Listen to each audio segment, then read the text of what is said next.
You're listening to Bloomberg Businessweek with Massar and Tim Stenovec on Bloomberg Radio. Hey, I want to switch gears because our next guest spent a decade at NBC Universal, ultimately becoming a communications executive before striking out on her own. Imani Ellis is founder and CEO at the Creative Collective. It's an organization that, in its own words, is building a more equitable future for thousands of Black and brown creatives. Imani Ellis joins us on Zoom from New York City. Good to have you with us, Imani. How are you? I'm great, Carol and Tim. Thank you for having me. I should note the Creative Collective, your company also puts on CultureCon. It's a conference for diverse creatives and young professionals. Hey, tell us a little bit about your story, because you left a job that you started basically as a page. I thought this was really interesting at NBC, you're working your way up to an executive there. At what moment were you like, I want to strike out on my own? Wow, it was such an amazing experience. I was in my dream job, loving it, working at NBC Universal. And what I realized was I really was in search of community. And so I invited a few friends over to my one-bedroom apartment. 10 people turned into 30 people, turned into 50 people. And I realized there was truly just so much hunger for education sharing and resources. And that's how the Creative Collective and then ultimately CultureCon was born. So tell us about some of what you guys are doing today and what the Creative Collective does in terms of helping those who either want to enter the influencer economy. Talk to us a little bit about that. Well, what we're seeing, the creator economy is now a $250 billion enterprise. It's not going anywhere. And we want to make sure that the creators, the Black and brown creators that are starting a lot of these trends, are equipped with the resources and the tools and the education to really compete in that market. And so one of the really great things that we're doing, is CultureCon. CultureCon brings together brands, creators, mentors, educators to really equip them with that education sharing. Everything from how to build your own deck, how to negotiate on your own terms, discovering if you need a manager, if you need a publicist, all of those tools are available at CultureCon. And then throughout the year, we have classes where creators can really learn about how to find their zone of genius, how to collaborate with other creators, again, how to negotiate their rates, really getting into the nitty-gritty of those tools, those conversations to really make sure that they have a seat at the table. Imani, we were talking about this on our editorial call this morning, and our YouTube and TV producer, Elizabeth, brought our attention to some context when it comes to Black and brown folks in the creator community and what's happened over the last few years when it comes to really not receiving credit for their work. An NPR story from a few years ago talked about how Black TikTok creators are on strike to protest a lack of credit for their work. Talk a little bit about the history here and what you guys are doing to kind of change some of the pattern that we've seen.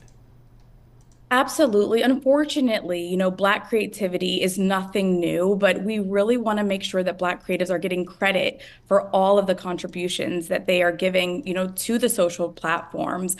One of the agencies that we work very closely with is Kensington Gray. And Kensington Gray is really fighting on the front lines with these creators, making sure that brands are not only considering these creators, but also prioritizing them when they should, and not just during a certain time of the year, right? We want to make sure that when we think about the future of creativity, the future of equitable, creative influence, that it's not just during a certain time of the month or during certain themes of the month.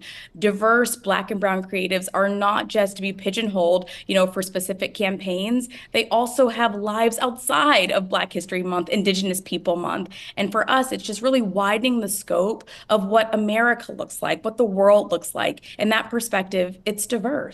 And so I think we're seeing a new generation that's not going to, accept anything that's handed to them. They want credit, and there will be, voices that want to make that heard. Imani, I'm so glad you went there. I have conversations like that with our Black colleagues here at Bloomberg. I think it's really important that we have Black History Month, but I feel like I want to be thinking about this 12 months of the year, every day. So how do you think about that so that it's not pigeonholed or that we constantly put people in pockets or groups in pockets? How do we do that? One of the things that we do at the Creative Collective is we really work hand in hand with our brand partners, right? And so we're not asking them to come in and cook and know everything. It is about collaboration. And so a lot of our partners come to the Creative Collective and they say, listen, we want to get this right.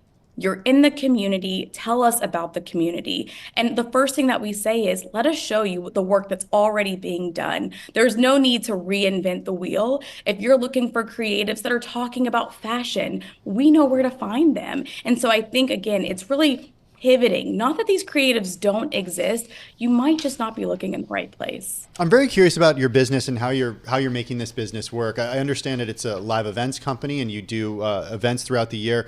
Are you also doing consulting?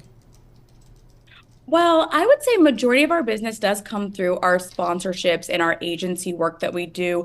We also do some consulting with our partners. A lot of the campaigns before they go live, they pass through our front door. And our partners have seen incredible success by putting that extra step. Instead of skipping over the culture, involve the culture. It's been really important for us and I think super beneficial for them. Well, give us a specific story or two in terms of where you guys have come together, figured something out, and kind of the payoff, if you will. You know, one of my favorite kind of examples, and this was a few years ago, but we were actually invited into Condé Nast by Anna Wintour and her team. They wanted to talk about diversity in front of the camera and behind the camera. And so we came in, spoke with their leadership team. And I think for me, what that really showed was that there was an appetite to learn. There was an appetite to do better. And so we sat down with the executive team and said, listen, we are so, inspired and impressed by the diversity we're seeing on the cover, but let's also talk about the makeup artist. Let's also talk about who's doing their hair. We want to make sure that the model feels comfortable in her skin and that she isn't getting on the cover just to have realized, oh wait, this complexion isn't my color. And so for us, it starts all the way at the top, working its way down. And I think we were so inspired by Anna Wintour and her team for taking that first step and really inviting us into the conversation. When you talk about kind of the digital age, the influencer economy, marketing, and all that great stuff, how do you think that can ultimately maybe reduce the gap that we see in wealth between Black individuals and the white population, if you will? How do we break that gap? We've talked so much about the importance of wealth creation, right? That can be passed down from generation to generation. How do we get there through what you are doing, like I said, through an influencer economy or platform? Yeah, I think, there's so many different lanes, and I think that we need them all, right? You look at Aurora James and the 15% pledge and doing, very important equitable work in terms of fashion and making sure that Black and Brown individuals are represented on the shelves.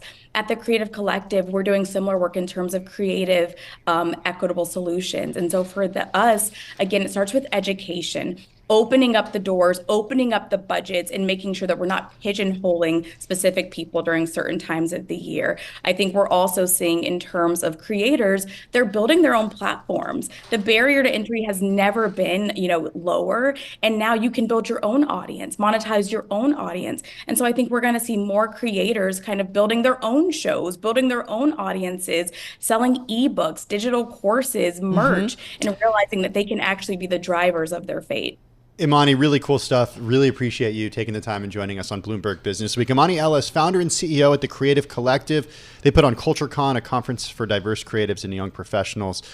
Creative Collective is an organization that is working to build a more equitable future for thousands of Black and Brown creatives.